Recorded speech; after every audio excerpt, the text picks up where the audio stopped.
Every legacy begins with a voice. And here at the Runway Society, we're making these voices heard. We're talking not to the trendsetters, we're not just talking to the headliners, we're talking to the visionaries in the fashion industry. This podcast is not just a podcast, it is a cultural archive here to preserve the fashion industry and leave real legacy behind. I'm your host and creator, Michaela Leitz, and I'm inviting you to join us in this beautiful world of fashion. Hello and welcome to the Runway Society podcast, the Paris edition. I feel very excited because I have an incredible guest today, Barbara Maiocchi. So thank you, Barbara, for being here today. And well, let's dive into Barbara's work and her very rich background in fashion. She has an amazing legacy behind her already, and with so much more to come. So Barbara Maiocchi doesn't just forecast trends. Barbara, she's really reading the emotional climate of the fashion industry and it's translating that into strategy. As the CEO and co-founder of LifeTrend, she is helping the brands combine the human intuition with AI in ways that are very meaningful. She's also leading collections at legacy fashion houses and giving her very rare insights into what it takes to lead innovation from within. So today we are talking about what it means to really build future with data, creativity, and also emotional intelligence. Well, Barbara, thank you so much for being here today. This is going to be a really, really amazing conversation.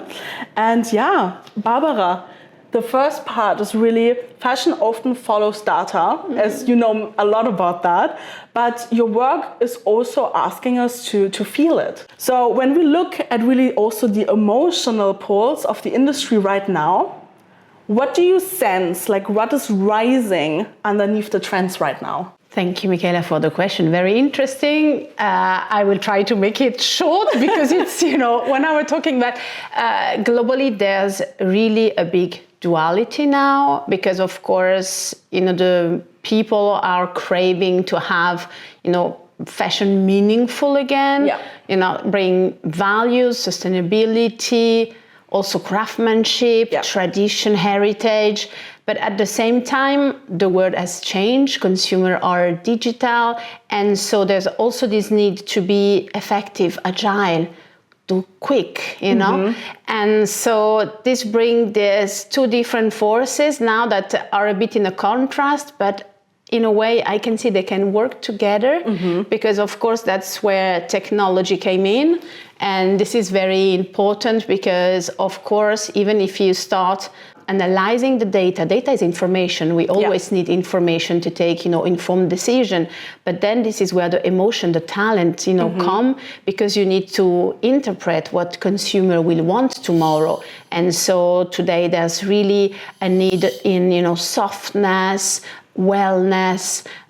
There's also this part of fragility in us that now we want to show and we were hiding before. So there's a lot of different direction and all these keywords sometimes mean strange, like how you can, design a product with those keywords. Yeah. But of course you need to translate the emotion in a product that will surprise, your client. So this is where the magic, come from. But today to stick to those goals that we have, so to seduce consumer, but also to be sustainable. This is where data and technology come from and come in the game. I love that. That was beautiful. Really, I actually got goosebumps right now with listening to Barbara because, as you said, we have so much technology right now, and sometimes this technology can also feel a little bit frightening, especially to creatives out there.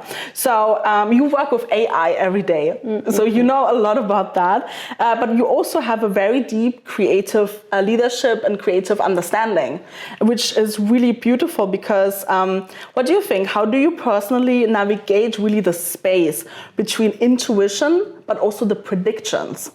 So what does real vision, where does that still come from if we're working with AI?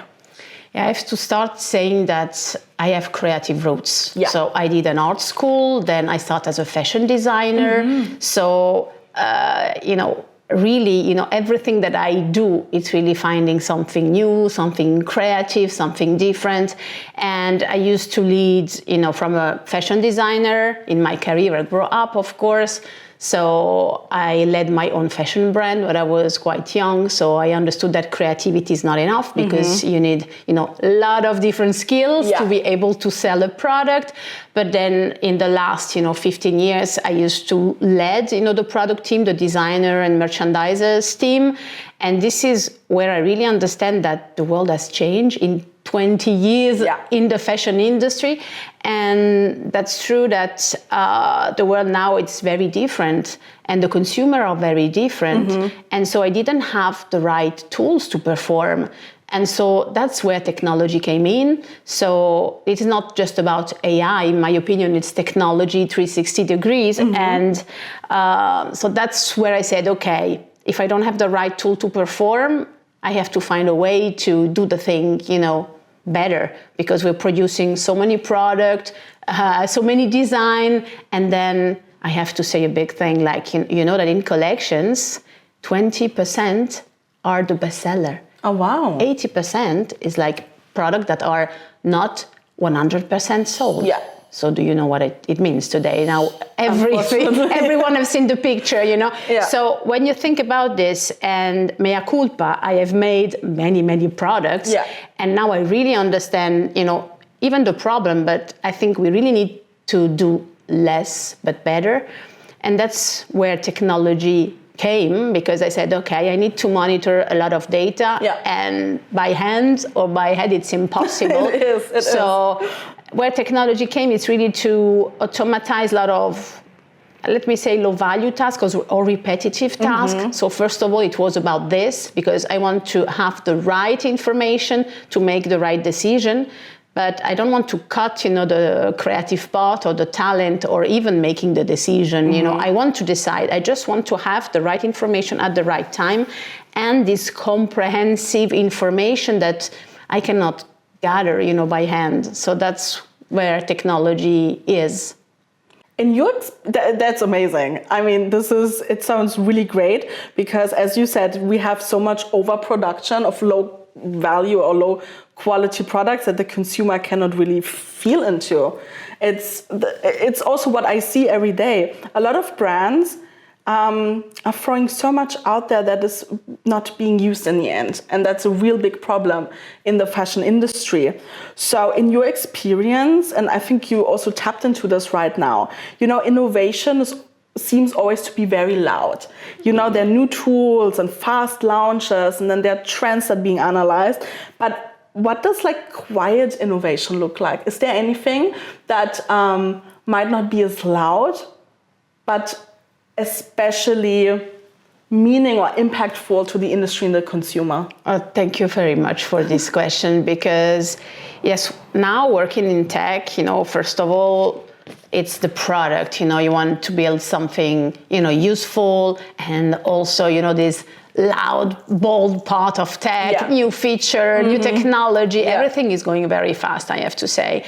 But the true revolution is like this quiet innovation. It's really a mindset shift, because at the end, even if you build the, most beautiful, useful, and fantastic product, there are users that need to use it. Yeah. So they need to use it right.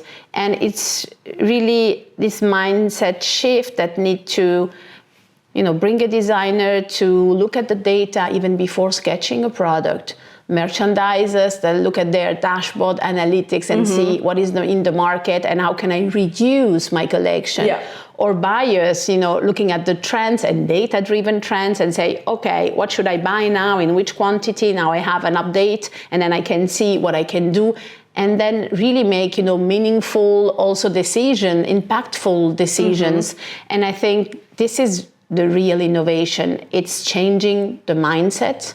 And, tool, we can build a lot of tools. Now with generative AI, it's quite, I can say, I don't want to say easy, but more easy than 10 years ago. but changing the mindset, this is the true innovation. It is really, and honestly, changing a mindset is not easy, especially not in the industry that we're working at. And tapping into, I mean, you worked in very traditional maisons, and now you're leading this fashion tech company. How do you think we can inspire for a mindset change within these very different fields? Yes, I have to say a little bit of my story, because my father was working in a textile company, so nice. I really grew up, in very beautiful printed silks. Yes. And this is where I really understand that I want to work in this beautiful industry. I really felt in love, with this. So growing up, I really experienced this, maison and luxury maison, especially in Italy, where my first experience were there.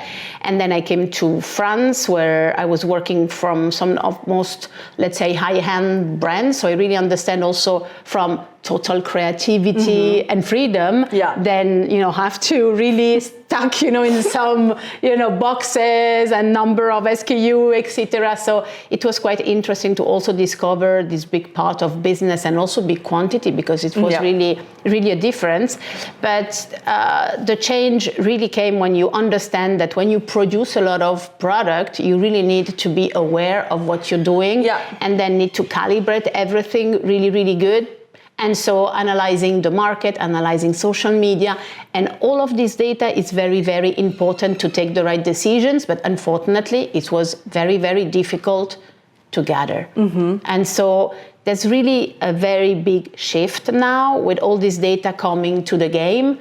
And as I said before, it's really important because data is the new petrol, but at the end, it's really important as the person that is able to analyze it. So it's really a balance in between, the technology, but also the talent. The talent and the expertise is truly important today. And sometimes designers just are afraid of technology, but they don't understand that, come on, I started designing by hand, then I had to learn, Photoshop. And then today these tools are just the new Adobe suite, you know what I mean? It's just part of the evolution. I like that mindset shift, actually. Barbara, I'm also talking, to a lot of designers, especially also, emerging artists, and a lot of them feel really threatened by AI.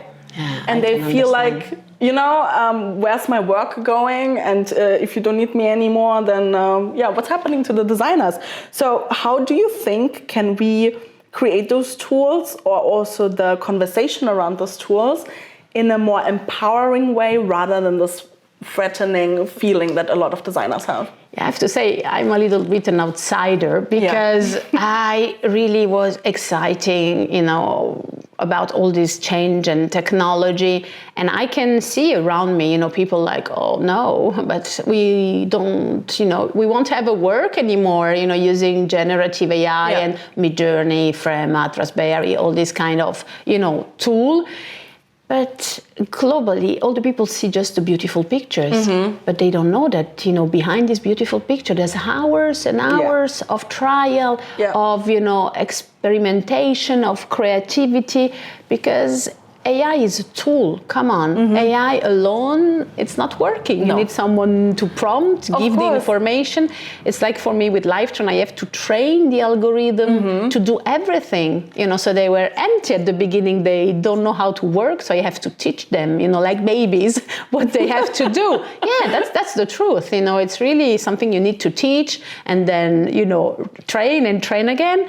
And that's the same for generative AI. When I've seen first this technology coming, for me it was like, wow. Can you imagine? When you do trend forecasting, you talk about the future. Yes. And what I can do, because I also work for a big trend agency here in Paris, so I remember at the time I do a lot of image research, but the image research was image from now, the product that we have now. And when you have to say this is the product of tomorrow, it was quite difficult because this already exists. So how can you create and give the idea and a concrete idea of what will be tomorrow? So with generative AI, you can prompt it, you can put images, you can do mix, you can really use this tool to generate beautiful images of tomorrow, of product, etc. And so for us at LifeTrend, we are able to turn our millions of data of the top trend and then generate what will be tomorrow. Then it's just generating ideas. Then there are experts picking up the idea or adapting it for the clients. So it's just a process. But today, really, I feel I have superpowers because I have data and I can really have, the big picture of what's going on and without, lack of information. So I can really more precise and also quick because I work with real-time data. Wow. And then if I want to just project it into the future, I can use generative AI and quickly generate, without sketching, without even producing this beautiful dress. I can generate it with variants, and then colors, and then go, to the client and say, okay, which one? You gain a lot of time, you're more precise. Wow. And so for me, the creativity, it's really there because you need to use, the tool, but you also need to choose after, the results. And I have, because to work with generative AI, there's no school today. So I had to find, the designers.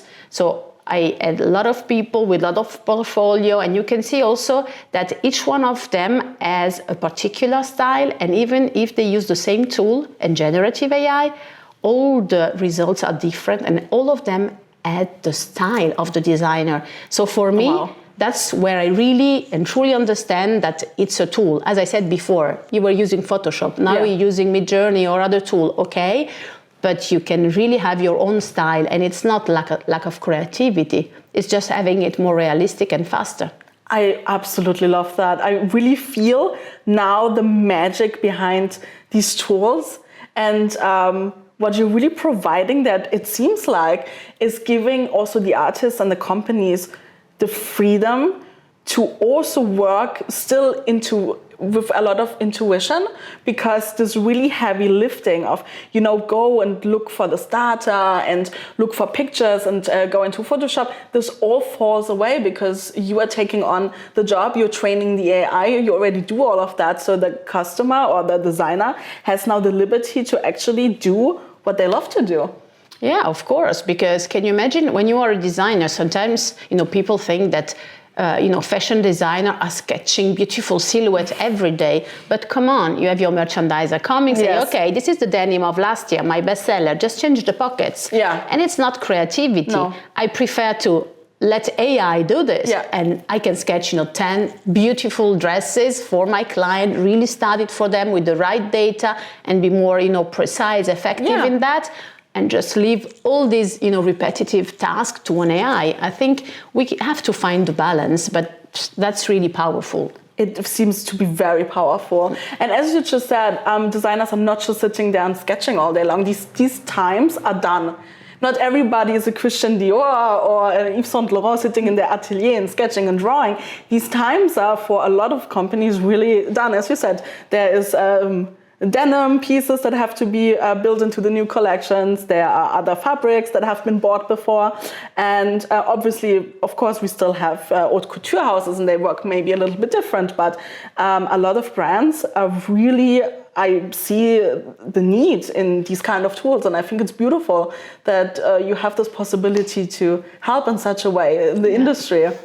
But also, if I think about this tool, I know many, especially like executives, still see trend forecasting as a very surface tool. So they might not really understand the impact behind it as much as obviously you and other professionals do. But how would you reframe really this trend intelligence within the tool as a form also of business intuition? It's not, only the intelligence behind it, but also I think there's a lot of intuition behind that. Yes, of course, there's intuition, but I prefer to call it talent. Because at the end, I think everyone has intuition, but when you train your intuition with all information, because you train yourself to really, even with challenges, with beauty, but also with completely different things and always new, information, you develop this talent and your intuition is more focused than just, I feel that. But, I used to work like this for many years. My talent and my intuition was something driving me, driving the collection, driving the teams. But today, come on, when I think about it, I'd say, you go to this CEO and say, oh, Barbara, why did the collection red and with leopard print? And you just and you say, because I feel it. I feel it. I know it's coming. But, today, with all, this environment, the crisis, it's very difficult to go to your CEO and say, okay, because I feel it. So now I have, the tools, I have the data to show why I feel it. It's also a little bit of that, this transforming this, it's a kind of magic, but it's not a kind of magic, it's a kind of intelligence, as you said. So if I really analyze what I saw, how I connect the dots, I can really crack this system. And I feel like, yes, sometimes some CEO, when you say the word trend, it's like, oh, trend, I don't care. But trend is not just saying, is it blue or is it green or is it large or tight? Yeah. When we talk about trend, it's about pricing trend. Yeah. It's about strategy. It's about consumers. Yeah. So if you need to do a product, if you need to put something in the market, you need trends. And it's just because I think sometimes this word can be a little bit, misunderstood in that way. But every team uses trends, from the designer, from the marketing, the buyers, and even in the stores when you decide, which silhouette you're going to put in your windows, and then, your consumer will, come in. And if even the consumer, they came with their phone and say, I've seen this on Instagram, do you have it? Yeah, so that happens a lot. I think, trend is just the direction. Yeah. That is the meaning. So usually, even at LifeTrend, we call it evolution.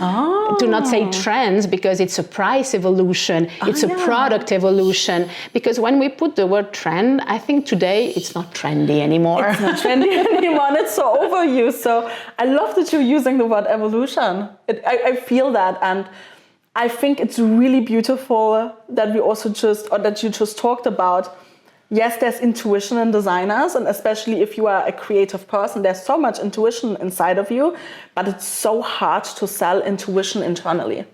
As you said, like the CEO might not really feel that you are feeling the red right now. So backing this really up with data is also making the internal processes really easier too. Yeah, because you back your intuition too, because now you don't want to get it wrong, because you know that if you produce this red product and they won't be, sold, it's not just a problem, for the business, it's also a problem for the planet. So you have got a responsibility. So now if you feel it, you just check it. Okay, I'm right.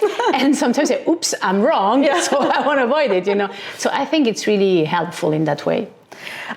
This is fantastic, especially now also, as you said, sustainability, Sustainability is so often treated as a checkbox, especially in the fashion industry. It's like, okay, we have some dead stock. Okay, this is like our sustainability angle now.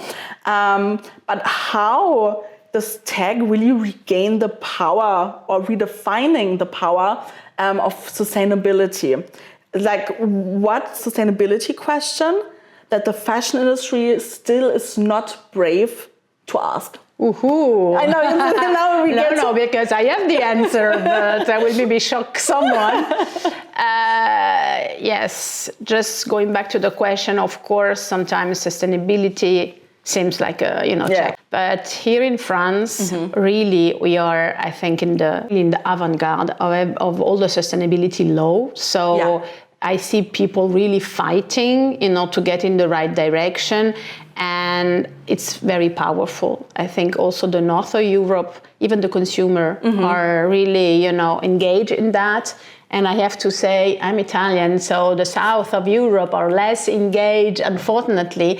But even in Europe, there are a lot of, talk and new legislation coming. So they will be, forced to adapt. And it's not a checkbox anymore.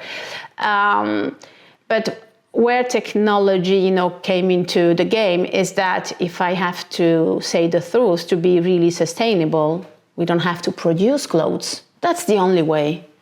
But to be honest, yeah, that's the truth. That's the truth. But unfortunately, we need to wear clothes. Yes. So I said unfortunately, I say hopefully. I mean, we also love fashion. So. Yeah, of course. But what we need to do is just produce less, but better. To produce less, we need to take the right decision. And today, to take the right decision just with my antennas, it's harder. It's harder. And we don't want to make mistakes anymore. No. So that's where technology came into the game, because of course analyzing the data, but not just the data from trend, but also data for sustainability, the sustainability passport. There's a lot of things coming just for traceability. There's a lot of fantastic solution helping brands to be in the right direction. And so it's not just about the product and the production, but also all you need to provide to be sustainable from the mills and everything. But yes, the true question that fashion, sometimes just hide under the carpet is like, we need to produce less. There's too many brands, too many products. That's the truth. Yeah, I think it's absolutely right. And I really see how, the trend forecastings, or the evolution of that is so much helping into, as we said, weeding out the low quality products, the low quality designs, and give the consumer what they actually want to have. Yeah, and sometimes, Michaela, fashion need to be inclusive in all, for all the people, and not just about size, but also about budgets. Yeah. So, I mean, we need to have also, clothes that don't cost too much, because everyone needs to, to dress. Yeah. But the thing is that this low quality and also the, overproduction, that is the, big problem. So why do you do so much? You can do less at a small price. And so I think business model today's need to be reinvented. So that's where we need a lot of creativity, This won't be AI choosing, what is the next business model. So I think really it's where, the talent, the creativity came in the game, and we need to change, we need to evolve. And I think that's the truth. And with AI, I think, and with technology, we can, get really smart decision and faster. I love that. It's so beautiful, Barbara. I could listen to you for days. Really, you are so interesting. And I love your angle and the intersection, of your creativity, the business and technology. And, as you work a lot and you lead a lot, in this intersection, especially also in the technology part. So how do you keep yourself more creative, nourished inside of you with all the data and what you do every day? Yeah, because I think it's even more creative, because now I have other information, coming in to nourish, because it's just nurturing. I used to go to see, art exhibition, read books, cinema, and everything was, just information you need, to analyze. And now, I have much more information, maybe even structure with a clear vision, because I can see really this evolution. So can you imagine, we analyze more than 1,000 fashion attributes. So we can see the evolution of colors, sleeves, colors. Wow. And it's really, in a graph, so like a picture. So for me, that I love to see the, the picture, the visual. It's really, always in my mind. And I think it boosts my creativity. And I have to say that not just for product, because even for Lifetime today, I'm an entrepreneur, I'm a CEO. So I need always to find creative solution for my client, for my business, and even for marketing, communication. So it's a lot of creativity. It seems, really. I love that. Barbara, so thinking about your own journey and the transformations you have really led within this industry, what was a moment in your career that you feel very deeply proud of? Oh my God. Now, I have to say that,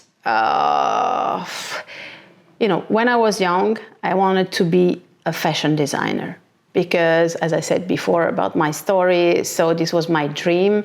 And then I studied for it. And then at 23 years old, I was a fashion designer. Then I said, I want to have my own brand, because I can be, most creative than now, working for other people. So 25, I get my own brand in Italy. A fantastic, adventure, lasts for, 10 years. Wow. And then I said, okay, but now I'm 40. And yeah, at 30, I did what I was dreaming, of. But now at 40, I have to say that I'm doing something that I've never even dreamed of. You know what I mean? So for me, it's very powerful because you said, look at your, all your path and where you are now. I was even thinking, to be there. I was just trying to solve a problem, to solve my problem, working. And then I was like, come on, Barbara, you create this and you want to keep it for you. There's a lot of Barbara outside that have the same problem. So you need to, leave your, tool to other people. They can use it and take the benefit. And then the magic happens, but it wasn't, really in my, strategy. Yeah. It came like this. So I have to say that, yes, this is what I am proud of, that now a lot of clients work with the tool. And even, your invitation, I'm very proud of it because it means that, people are looking at what I'm doing and they, follow the journey. And that's really, really, beautiful. Oh, thank you, Barbara, so much. No, really, you have already left such a legacy within the fashion industry. And it's so beautiful, not only to see your journey, but also it's very inspiring. Thank you. Also for other, especially also women within the industry, because, it's not always easy. Yeah, women in tech, already we are few. And I always said, if I did it, you can do it. Yes. But you really need to have the right idea and believe in yourself. Yeah. Everything is possible, but you need to work hard. Yeah. This is really the only thing you need to do. You just believe in yourself and keep on going, but work hard, and then you will, arrive where you want to go. But this is really what I want to say. I have such a full-on goosebump moment right now. Barbara, I could listen to you for days, really. We have to do this absolutely again. But unfortunately, we are at the end now. But only at the end of this episode. That means, Barbara, oh my gosh, where can we find you if somebody wants to follow you, wants to get connected with you, wants to learn more about you and your work? You that I'm a workaholic, the best place is LinkedIn. Absolutely. Now, we will definitely put your LinkedIn account and your company website into the show notes. It's so interesting what you're doing. And thank you, Barbara, very much. Thank you so much for being here. Thank you.